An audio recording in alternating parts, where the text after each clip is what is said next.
warmly welcome you all in your science class.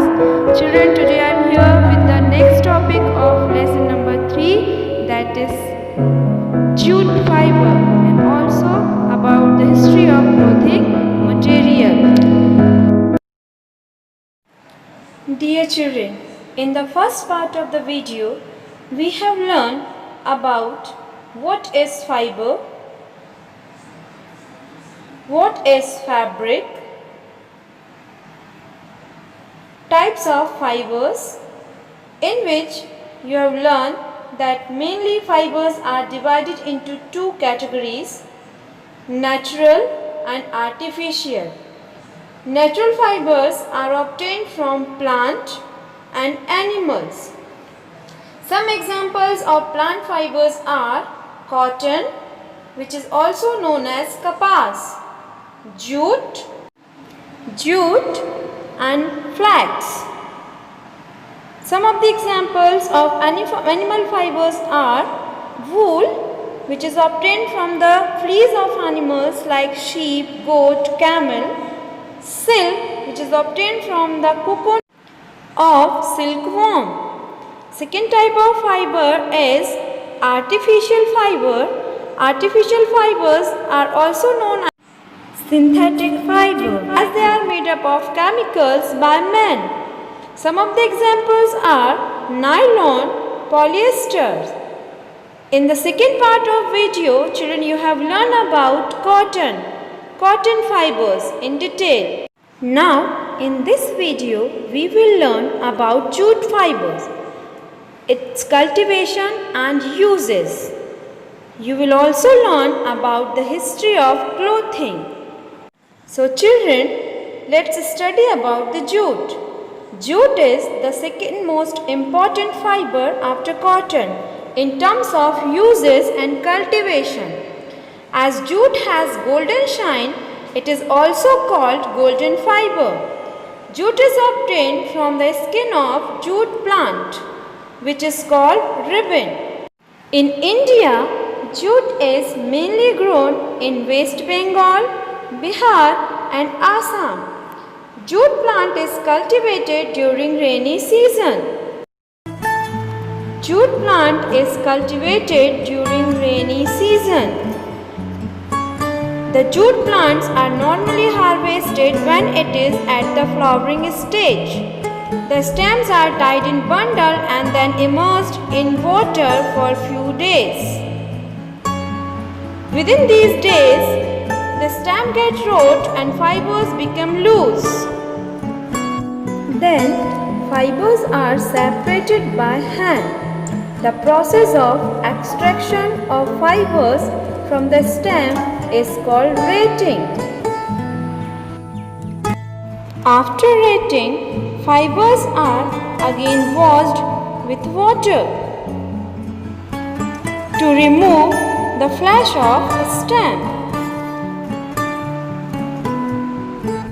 After retting, fibers are dried in the sun and they are converted into yarn by spinning. Previously, the spinning was done by hand, but nowadays it is done by machines.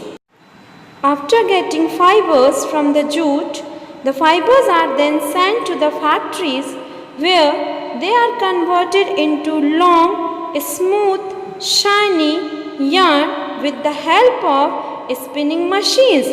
Here children, you can see the spinning machines in which fibers are inserted and they are converted into long, smooth, shiny yarn. After spinning, the jute fibers are converted into fabric by the process of weaving and knitting.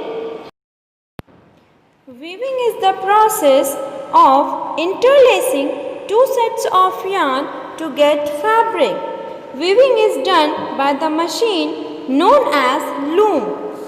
The loom, which is operated by hand, is called hand loom, in which the one set of yarn is arranged vertically and then after second set of yarn is laced horizontally. In this way, by using two sets of yarn and arranging together two sets of yarn, fibers are converted into fabric by using hand looms. The looms operated by electricity is called power loom. The second process is knitting. Basically, knitting is done for the wool fibers. Means knitting is the interloping of one or more set of yarns to get fabrics. Children, have you ever pulled the yarn from a torn pair of socks or any woolen fabric? What happens? Single yarn gets pulled out continuously as the fabric gets unrevealed. Socks and many other clothing items are made up of knit fabric. Knitting is done by hand or also on machines. Weaving and knitting are used for making different kinds of fabrics. These fabrics are used for a variety of clothing items. Uses of jute fibers. Jute fibers are used for making ropes, twines, bags, many beautiful items to decorate your home. It is also used for making hardboard and gunpowder. Jute fiber is also used for making beautiful clothes. Next topic is history of clothing material. So my dear children, talking about clothes today depending on a mood and occasion. Today we can choose from a variety of clothes, different style, different fabric and select what to wear. So you must be wondering, what did our ancestors wear when different clothes and even fabrics were not there?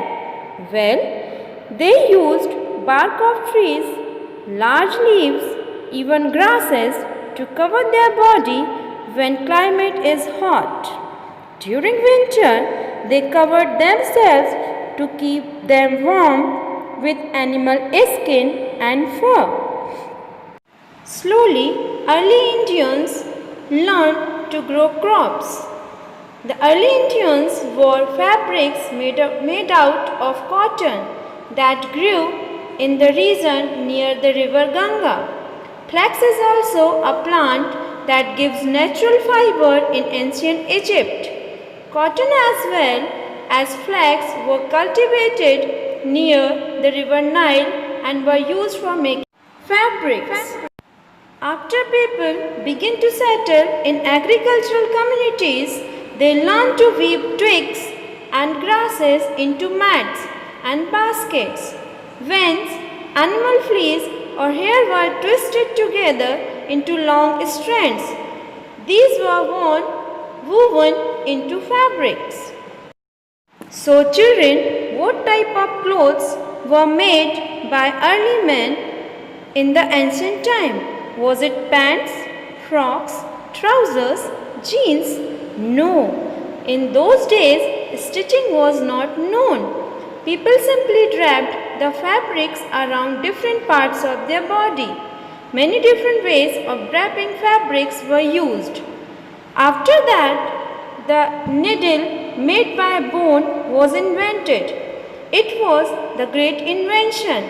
With the invention of the swing needle, people started stitching fabrics to make clothes. Stitched clothes have gone through many variations since this invention, but it is not amazing that even today sari, dhoti, lungi or turban is used as an unstitched piece of fabric. So children, as there is a large variety in the food eaten all over our country, a large variety exists also in fabrics and clothing items. In this lesson, we have learned that fibers obtained from plants and animals are called natural fibers, whereas those synthesized using chemicals are called synthetic fibers. We have also learned that how are fibers converted into yarn by the process of spinning. Then yarn is converted into fabric by the process of weaving and knitting. We have also learned about the history of clothing material. That's all for today, children. In the next video, we will solve the exercises of this lesson. I will also give you some global questions. That's all for today, children. Have a nice day.